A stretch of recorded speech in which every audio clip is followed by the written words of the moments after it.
Hello, this is Dr. Rosemary Stein, and I'm here with the second parenting tip of the week. I had to get back to speaking with you today, even though I had shared with you regarding the recommendations that the governor of North Carolina had given regarding starting school back up in the fall. And so as I gave more thought to the present condition of children returning to school, I wanted to share with you some follow-up ideas about what will be happening in the fall. You see, the day before I heard about the new recommendations that the governor was making, I had just seen a lovely family. And though that lovely family is homeschooled, and when I asked my regular questions of, so how is COVID affecting the family? I had them look at each other and say, well, not really at all. They're homeschooled. And because they're homeschooled, their activities had not been limited. Their mom was giving them their curriculum the way that she had thought that she wanted to administer it. They were doing some historical trips to different places. Dad was working as always. In other words, their family and their home, their education was not disrupted to the degree that other families have been. At the practice, we have a fair number of families that do homeschool or that send their children to smaller private schools. Well, many of you that are watching this probably do have your children in smaller private schools or you homeschool, because those are the parents that are very engaged. See, the problem is that the state of North Carolina, among a lot of other states, has been talking about educational equality, equity, inequities, and it came to me that this is the height of educational inequity. When we decide that we're going to not begin classes in a normal way, and that is their only option, and that they either have to have online school, which has, let's face it, a very poor curriculum, or they have to go to school every other day, and they have to sit in school for 8 hours a day wearing a mask and sitting 6 feet away from each other. Or the rest of the kids that are involved in their normal routines or going to a smaller private school that perhaps has no federal or no state funding, and we say these are the situations that you have, then we have the height, the greatest inequity that I believe that we've ever had. And when I started thinking about the huge chasm of difference in the education and the setting that children will be exposed to, my heart broke. We can't have these kinds of differences because it will result in two huge differences in the outcomes of children. You can't have two chasms of the way that you treat this group of children and expect the same outcome. You will not have the same outcome. Yeah, I want to be very optimistic, because I usually am, about how children can overcome so much. But in spite of everything that they can overcome, they will not be able to get to the same outcome. And that is not what America is about. America is about giving the best and the greatest opportunities to as many of our students, as many of our citizenry as we can. This simply is unacceptable in America, to offer two huge differences in opportunities and in educational offerings, as we're going to be doing in the fall.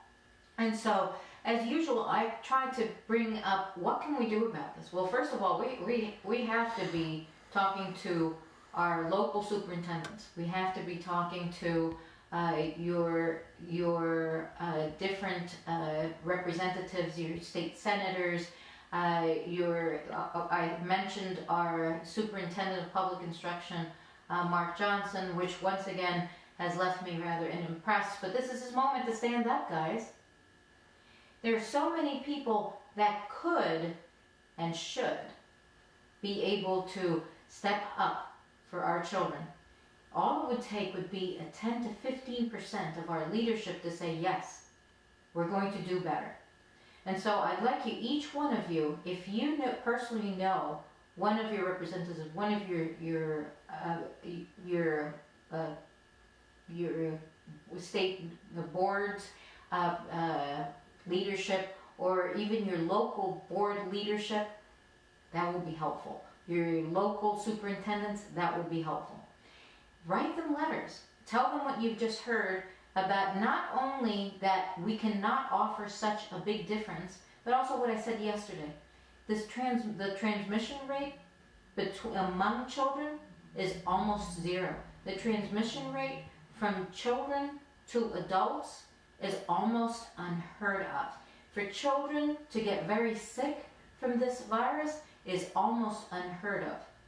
I know no children in my practice who've gotten sick enough to be hospitalized off of the coronavirus. That says a lot. As I said yesterday, that says a lot. But this information should be taken to our state leadership. But what else can we do? I think that we have another possible solution to this to offer to our leadership. As I thought about it, our state has something called opportunity scholarships that was started about 5 years ago by our legislature. I think that we should offer these to whomever. We should not have a limit anymore, especially for this year.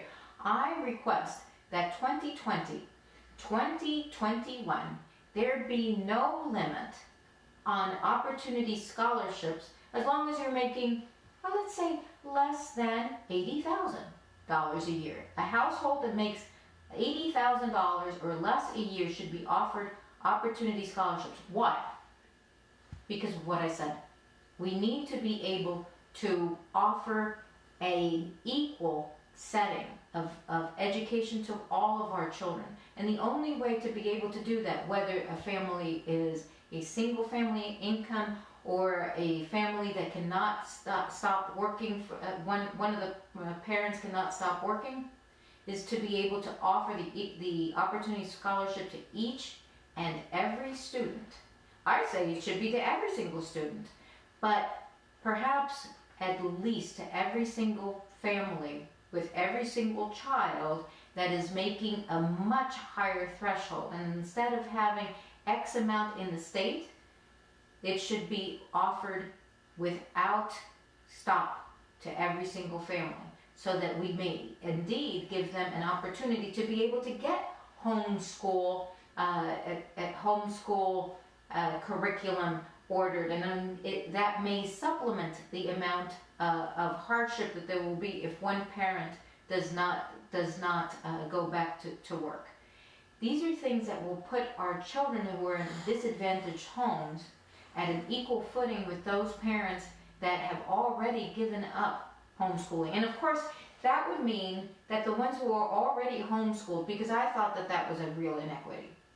If you're already homeschooling, then you should be able to draw from that money to be able to get the curriculum material for your children. This would make things much easier, much better for us to educate our children for the future. And I'll tell you one thing that I think about a lot, is that when my family is doing well enough to be able to educate my child better, it doesn't stop there. Because if 80% of the overall population is not educated well, that brings my child into an unsafe or not optimal environment. Did you get that? If the rest of our kids are not, and this comes a lot from the homeschool community, they'll tell me, oh, well, I don't worry about that because my kids are homeschooled. Yes, but when you have 80% of children, or even more, that are attending public schools and they're poorly educated and they're not achieving what they need to achieve, that's still a poverty for the future. And guess who that poverty is going to affect? Your child. And that affects us all. So we have to improve what we're offering to our children. In this year, 2021, I really think that we should be offering these opportunity scholarships far and near to each one of our children that we have an access to give them. Is it a lot to ask? Yeah, it's a lot to ask, but not too much, because this is the future of our children. So I wanted to leave you with that, and to be able to speak with the leadership that you know best, because these are important things. Do we want America to be strong and to be actually great again? We start with our kids, because they're the ones who are going to be able to think for themselves and to do great things in the future. So tips like this and many others can be found in my book, Who Needs a Village? It's a mom thing, because you, mom, you, dad, will make it happen for the future of Americans.